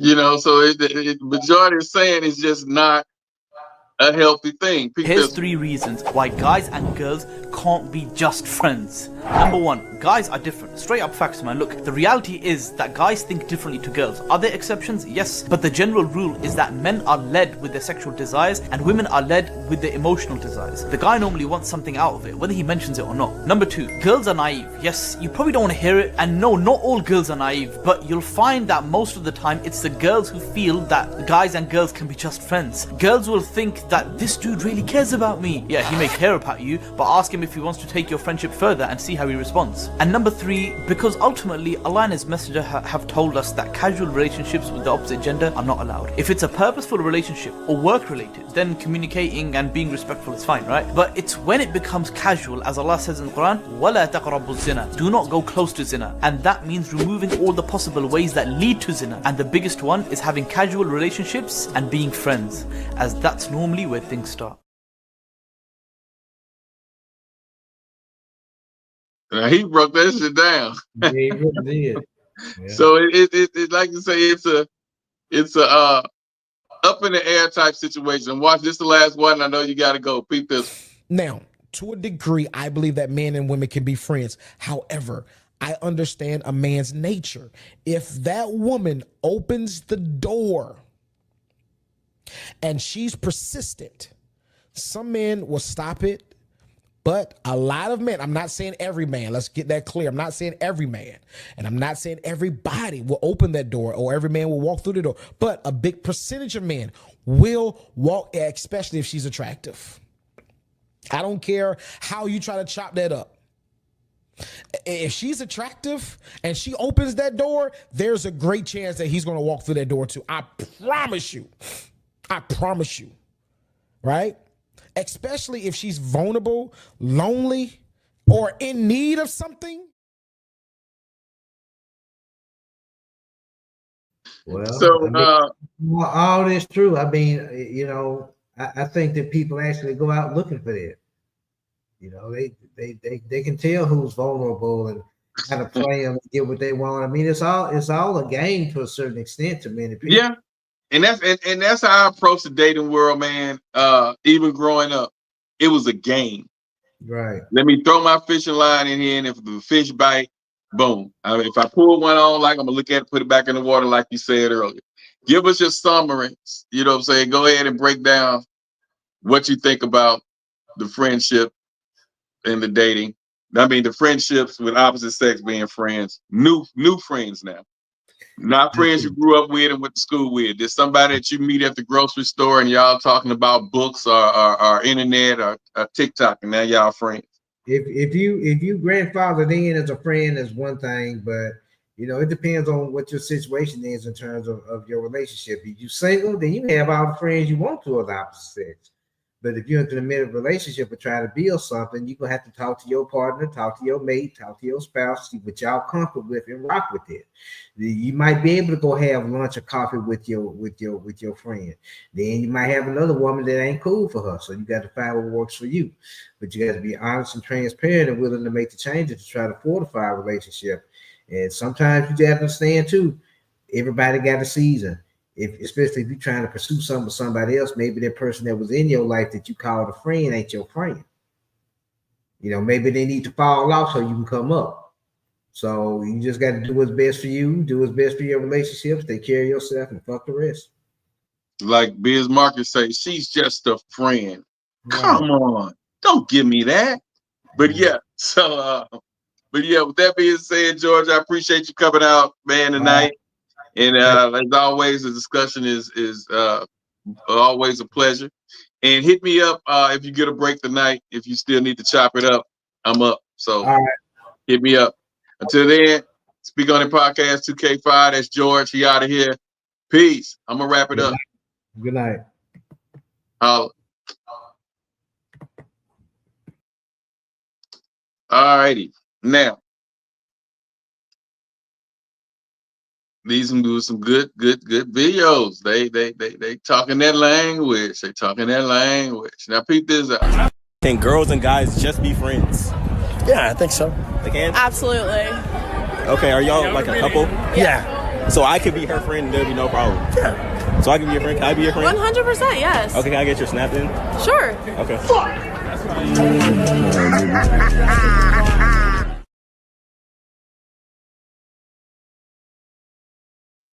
Now, 9 times out of 10, he gonna try to hit that.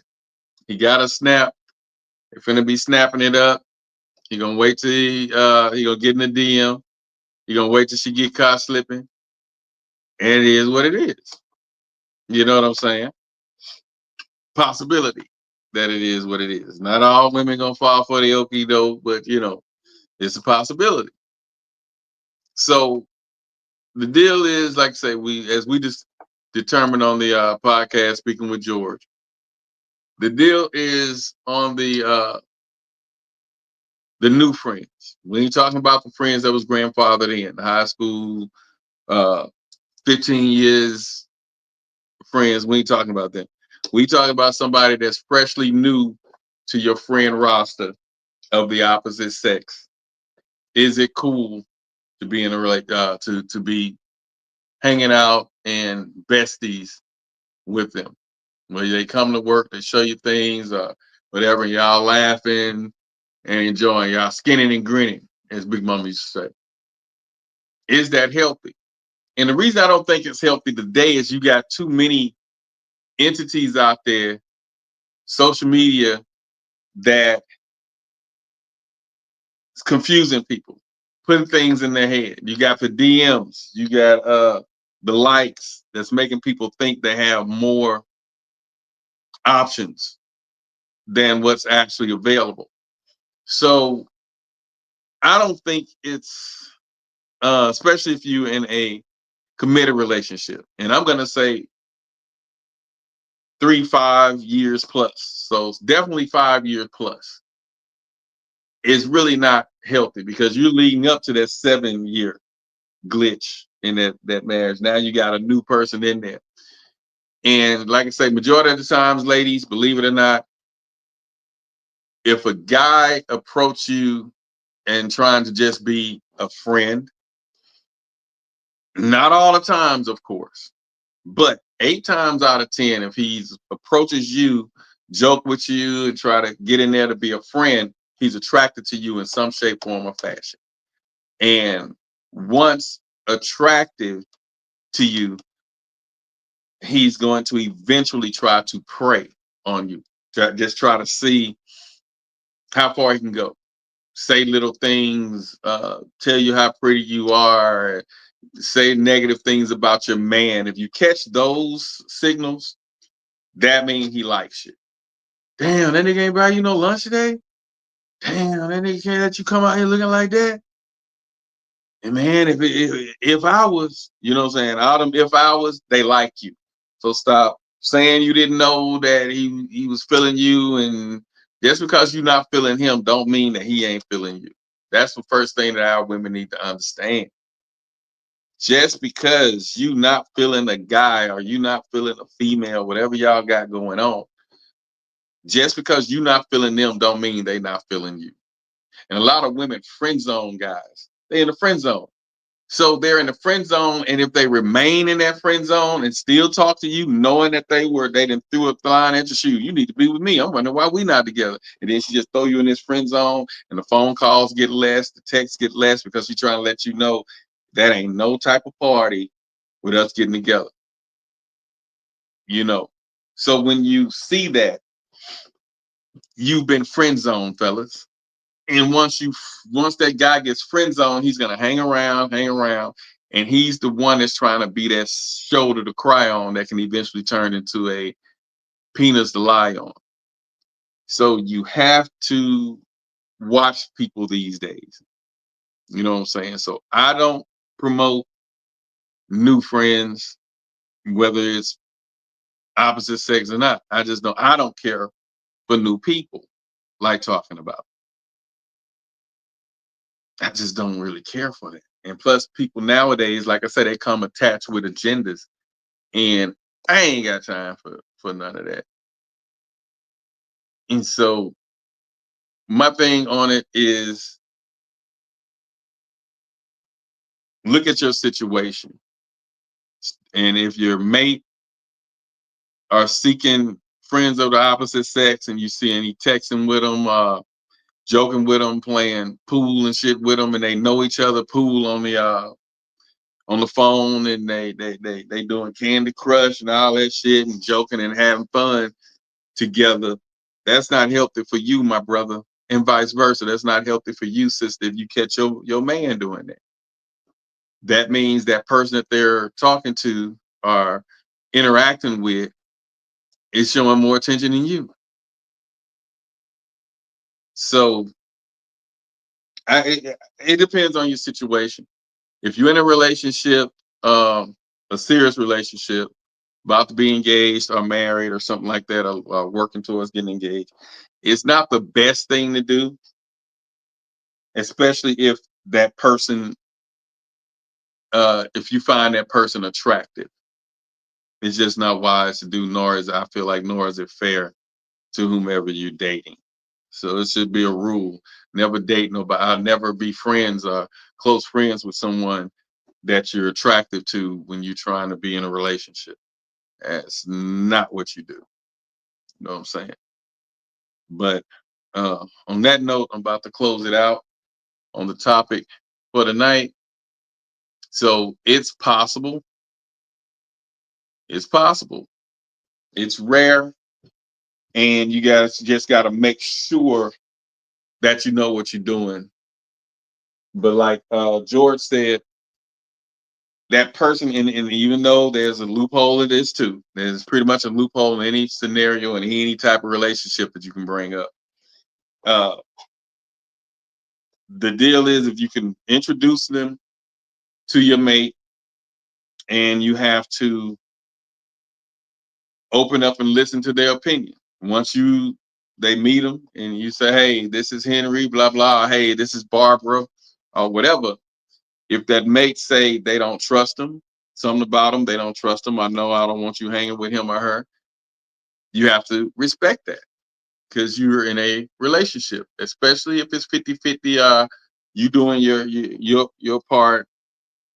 That communication has to be there. And at the end of the day, if your mate is not happy and you guys are in a serious committed relationship and he or she don't like what's about to happen, that means you need to correct it. Because at the end of the day, you're living with them, right? But on that note, about to get out, shout out to my man George. He came on here, did his thing. I'm gonna check on Austin later on because he inspired this conversation also tonight. And thanks to everybody who's watching or gonna watch this program. You guys can catch me Friday night, same time. But I'll be on TikTok. And I did my first TikTok mix my first TikTok live last week. So I'm gonna do it again this Friday, 8 o'clock Eastern Standard Time. That's what I plan on doing. 7 o'clock, 8 o'clock Central Standard, 9 o'clock Eastern. You baby, catch me. I'm a probably started out with up-to-date hip-hop for about 15 to 30 minutes. Then I'm gonna dip down to them throwback and maybe a couple of up-to-date, but them throwback 80s and 90s classics, R&B, and I might even come in with a little late 80s, early 90s hip-hop. You know what I'm saying? I don't know. My archive go all the way back to the 70s. So, but yeah, that's the plan. Friday, if ain't nothing going down, I'll be back on TikTok and I'll post something probably late tomorrow, letting you know, early Friday, letting you know that I'll be on that TikTok. So if you're watching this and you want to see what I do and I'm not just on here talking shit, you want to actually catch me on the boards, on the ones and twos, tune in Friday night and check me out on TikTok. So go ahead and download your TikToks. And I think it's D Black. I don't even know my TikTok name, but I think it's D Black though. Maybe DJ Black. Let's see. Hold on. I posted it on here last week, but I think I deleted it. But yeah, just come on and check me out though. TikTok, you'll see it posted on the Facebook page. You probably can throw the advertisement in my story. But do come over there. I'm probably gonna start. If I put 9, I'm probably gonna start like 15 minutes after, but I will put up a banner or something knowing that I'm about to come on. So, and then I want you to tag a friend, tell a friend, just get the circulation going. If y'all want to hear some good music, be ready to get with somebody you care about, because I'm gonna bring them slow jams back. You know what I'm saying? That baby face, you know what I'm saying?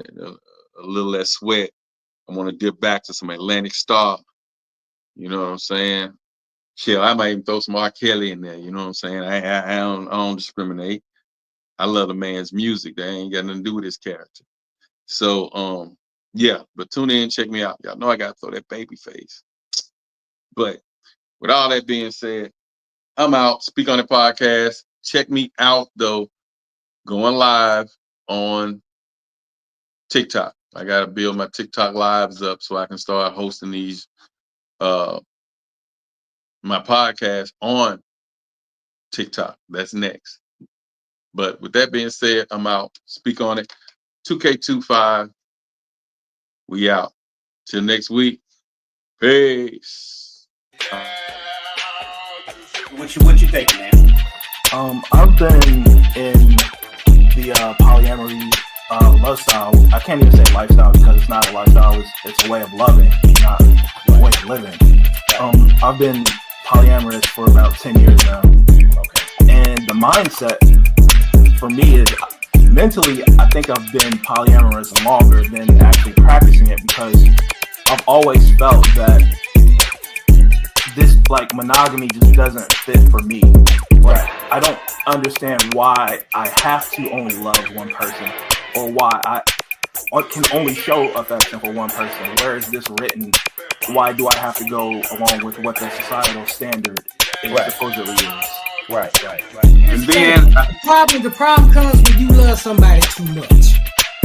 When you let yourself love somebody too much, and they don't love you the same. It's not even matter whether they love you back or not. They can love you back, but it's still unhealthy to love somebody that much. Which I understand that ideology of that. Well, I can't have. I might as well. You know, I've been there. I know that. But at the same time, you have to realize, you know, what your culpability is in a relationship going, well, however it went. You know, you start thinking about, well, damn, I did this. So, you know, you can love somebody too much. And then, see, this complicates things for us men, because we already have a hard time forming those emotional attachments. You already told, don't do that. The missing link to that goes back to a time before we were even thought. Why doesn't my father? Is that a protection? exception for me? Right. Or is that the way he was raised? Or maybe somebody hugged him one day, a man hugged him. I'm not saying this is what happened, but I'm just saying we got. No, but there are things that could have happened that absolutely that caused him to be the way he is. Made him feel weird, needed. Right. So the things that we think are sometimes a rejection or a lack may have been a protection. And most of the time they are like absolutely. But if we don't understand that, all we know is the rejection. You see, like what I understand with my father, Men were going to jail, killing each other, and then now we got bisexual, then we got gays, now we got transgender. So with all of that going on, the purpose of that was removing the black man, the black male from the household. Okay? So with him not being in the household, she's getting the welfare, or she's out there in the workforce, forced to take care of herself, and if she have children, to take care of the children alone. Whether he's in jail, whether he's dead, whether he's bisexual, whether he's gay, whatever. The black male was removed from the home, and black woman was forced to provide for the children, for herself. You're missing one other thing that removes black male from the home.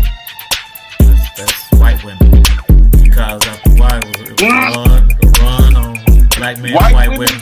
Yeah, white women. You know, at one point, black men, they just had to have a white woman. No matter what their social economical status was, white women was the way to go. And so that pulled a lot of black men out of the house. Damn, I sure missed that. I mean, I know Rick James, you know, I know, you know, I mean, you did it. I just didn't think of that as a major absence of the black man. So you being a provider means so many things. Right. It means put you in a house. You know, it means I got your back. It means we're doing this together. It means I'm not gonna walk away when things get hard. You know, that's providing, right?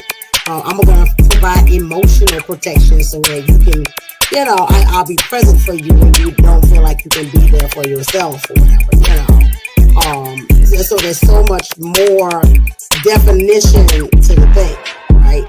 And even on the flip side, looking at, you know, men with kids, right? I remember I did not want a man who had kids, and I was about 25 when I met my ex-husband and stuff like